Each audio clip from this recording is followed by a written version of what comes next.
So you get the phone call that you're going to do a movie with Will and Zach. And you're thinking, I'm going to do some big comedy now. And you're the straight man through the whole thing. Is that frustrating at all? Well, great, but frustrating. No, I mean, you're going into a situation where you knew, these guys are going to be the funny ones. So, I was just really there to serve them. Realistically, nobody else could have played the role like you. You just nailed it. It was incredible. Now, ad-libbing must have been a big part of the filming that was going on. Did they make you stay to your lines, or did they let you outside of your lines as well? No, there was always new lines. Chris Henchy, who wrote the movie, was on set the entire time, and he would give us like 5 alternate lines to say. And so it was one of those situations where you never know what's funny until you test it in front of an audience. Right. And so they would just, there was always be different lines. What is it about politics that really makes this work so well? I think because politics have become ridiculous. The more we know about them, the more ridiculous they become. And certainly this year is no exception. And I think it's a circus, and it's insane and absurd. And it's not that far away from what this movie really is.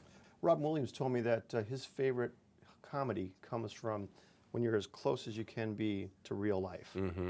And it just seems like you guys straddled reality and absurdity so well in this movie. Yeah. That it turned out to be one of the funniest movies I've ever seen, first of all. Great. Now when did you actually see the final version? I've seen a couple of versions of it with test audiences, because I like to go and see, what the reaction is and how the movie changes, and I really enjoy the process. So the last time I saw it, it was incredible. I mean, people were just laughing and like bombs going off. We were dying in the theater last night. Oh, great! I mean, just losing our minds, And when you get a bunch of critics in there that are losing their minds, it's a good thing. There's little things that makes it so good, and there's I just had this thing in my head where when you introduce yourself to Zach the first time, and then Will when you come back, okay, and you got this plum in your hand. Both times. Yeah, apple. Was it an apple? Is that what it was? Just little things like that are hilarious to me. Now, this guy, your character, Watley, right? Yeah, Tim Watley. Tim Watley. We saw a little humanity out of him, I think, because I'm not going to ruin the movie, but Marty walks in and kind of stands up to what I think probably the Koch brothers, I don't know. And your character seemed like you respected him at that point. Was that where you were at with that? I think that Tim kind of was out of character, because usually he comes in almost like an assassin in these situations and gets the job done at any cost. And the thing that happened to him, which I was, working on playing, so I'm glad you said that, was, I think that I ended up liking Marty. You did.